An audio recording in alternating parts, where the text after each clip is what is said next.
In today's video, I'll take a look at HYLN's annual report, which was published in their 10K, and also reference some of their 8K documents. And there's two dates for things to look out for, which it might slide into a future date. But the first item is risk related to our business. And by our business, it's HYLN's business. The Carno generator is still in the development and testing phase, and commercial deliveries are not expected to begin until late 2026 or later, and may not occur at all. Now, I thought they were going to begin delivering Carnos in 2025 or later. And if I take a look at HYLN's, this is their annual report from 2025. And it says the Carno generator is still in development and testing, and commercial deliveries are not expected to begin until 2025 or later.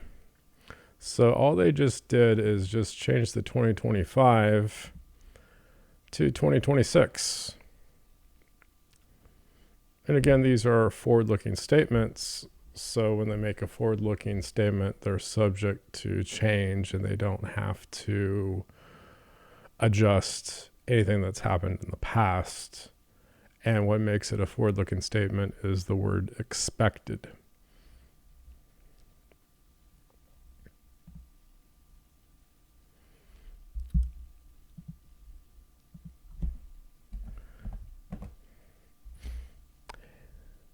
Looking at their current annual report, initial Carno power modules are expected to receive UL certification for operation up to 150 kilowatts as we continue to implement engineering modifications to increase heat capture, power output, and efficiency. We expect to achieve UL certification at the full design power of 200 kilowatts prior to the planned commercialization of the Carno power module in later 2026.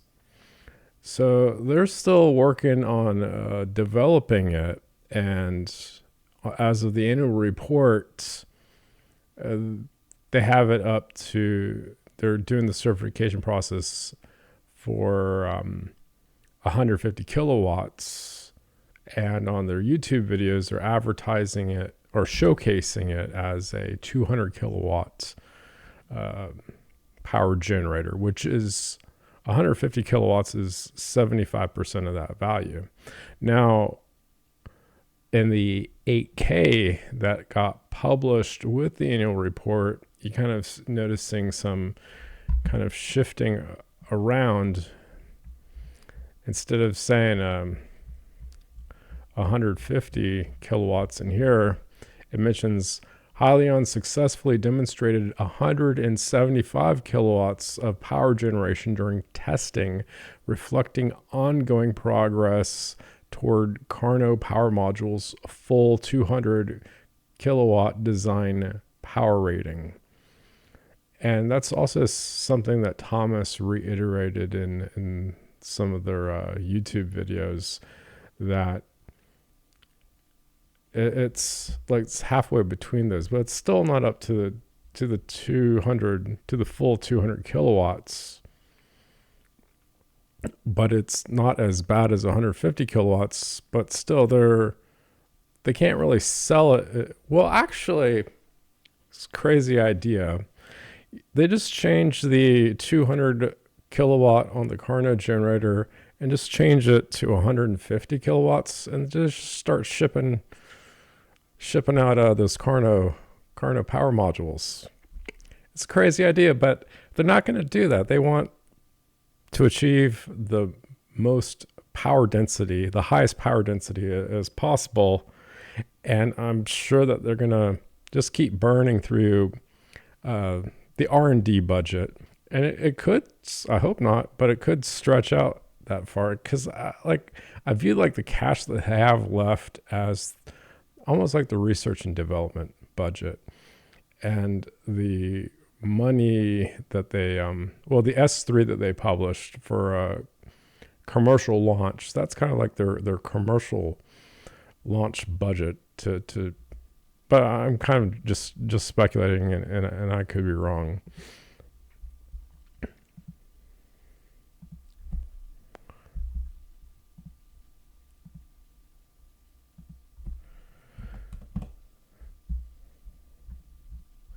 Strategic business developments, phase 2 was awarded in July 2025 with the Office of Naval Research. That's pretty much the only customer that they have that they talk about publicly. Phase 1 of the contract focused on developing a liquid-fueled 2 megawatt power generator system and optimizing the layout to produce the required output within the available footprint. Now, I know that at 200 kilowatts, if you have 10 shafts, that would give you the full 2 megawatts of power. But if it only does 150 times 10 is 1.5 megawatts. So you're kind of saying they're trying to stretch how much power this thing generates, but in reality, it's 75% of the stated number, unless they're just adding more Carno cores to this unit. But I don't think they are. I think that they're trying to get it up to the full 200 kilowatts, but it's not there. Under the agreement, the company will provide R&D services through July 2026 with the option to extend through July 2027, including design reviews, simulations, and reporting. So we see one key date of July 2026, where maybe, and I'm speculating, a month or two before or after that date, they could say, oh, look, we renewed this R&D services, and we're going through we're hitting phase 3, and everyone gets excited. The stock price, which I don't know what the stock price is going to do, but since people get excited, they want it more. It goes up to a certain level and it gets hammered back down because HYLN at this point is a research and development company.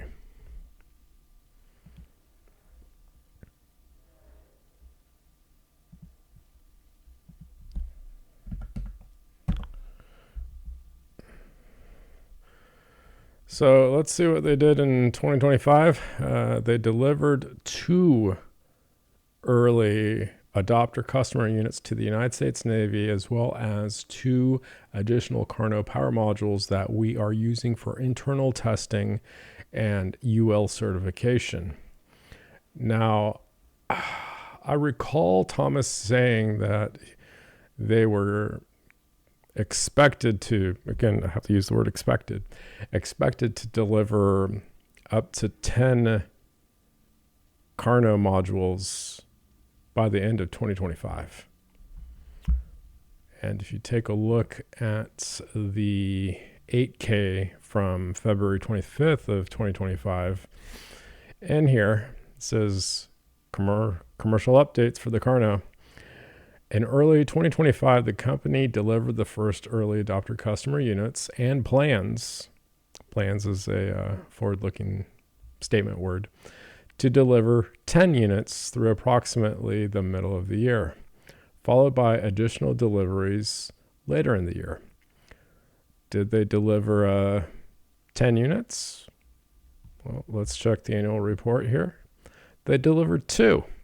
So they delivered 2 of the 10 units, which is 20% of what they said that they were going to do.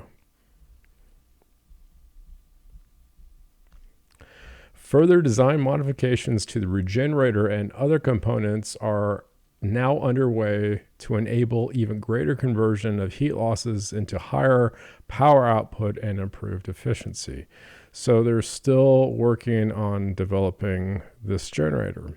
Although it does work, it's just 75% of where they need it to be, and they're kind of trying to stretch things by saying, oh, it's the four shafts, they generate 175 kilowatts, which is close enough, which is closer to the 200 kilowatts. But yeah, we expect to deliver additional Carno cores, including a 4-core 800 kilowatt power module system and 200 kilowatt Carno power modules during 2026. Well, before you do the 800 one, you have to get up to the 200 kilowatts, one thing at a time.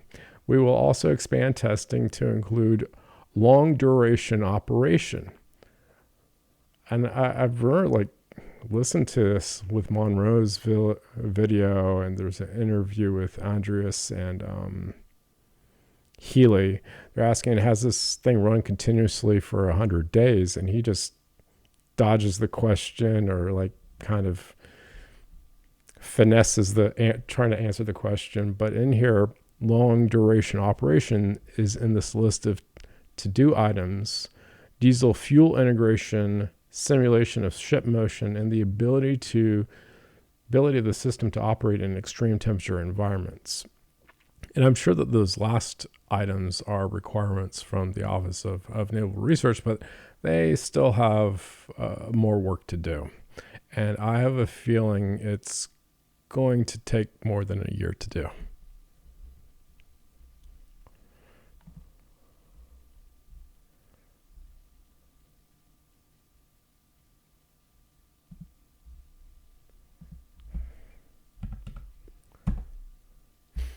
U.S. government contracts. In September 2024, the company was awarded with a $16 million contract with the United States Office of Naval Research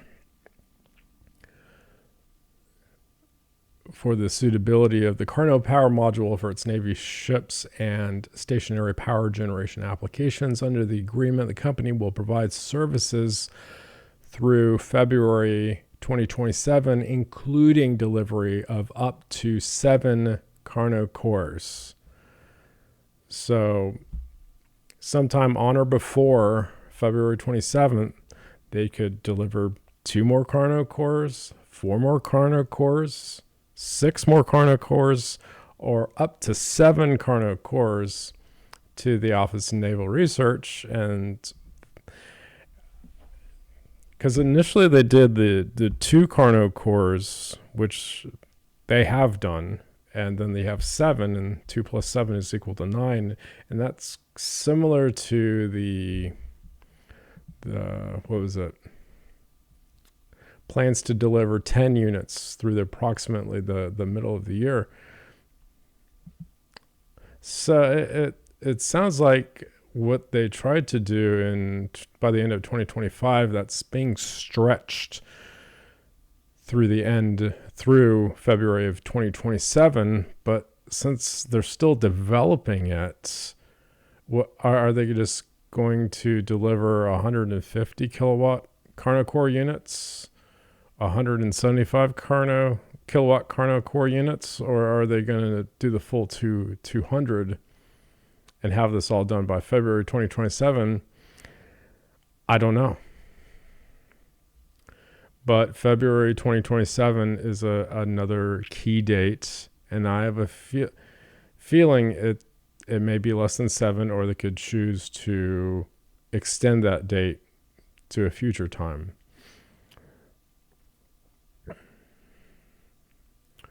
And under the Phase 2 agreement, the company will provide R&D services through July 2026 with the option to extend through July 2027, including design reviews, simulations, and reporting. So 2 key dates are July 2026, when they decide if they're going to renew it or not, and people will get excited. And another key date is delivery of these additional Carno core units, which may happen in February of 2027. They got a lot of work to do. That's it for this video. Thanks for watching.